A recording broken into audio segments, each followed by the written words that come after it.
கட்சி மாநாடு நடத்துகிற போது அங்கே வந்து பங்கேற்கக்கூடிய கட்சி நிர்வாகிகளையோ தொண்டர்களையோ உற்சாகப்படுத்துறதுக்காக தலைவர்கள் பேசுகிற போது கொஞ்சம் எண்ணிக்கைகள் கூட்டி குறைச்சி சொல்லலாம், அதிகமாக சொல்லலாம். பட் அதே நேரத்தில் 125ங்கிறது 125 வாங்கி 125ல் திமுக கூட்டணியில் போட்டி போடுவோம்னு அர்த்தம் கிடையாது. காங்கிரஸ் பலப்படுத்துங்க, 125 234 தொகுதி இருக்குது.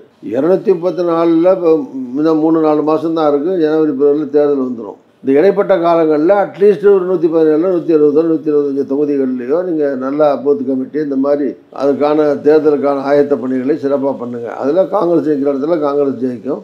கூட்டணியில் காங்கிரஸோடு சேர்ந்து நிற்கிற திமுகவோ மற்ற கூட்டணி கட்சி வேட்பாளர்களும் அங்கே ஜெயிப்பாங்க. இந்த தொகுதிகளில் இப்போ நாம் 100-125 தொகுதியில் காங்கிரஸ் கான்சன்ட்ரேட் பண்ணுங்கள்.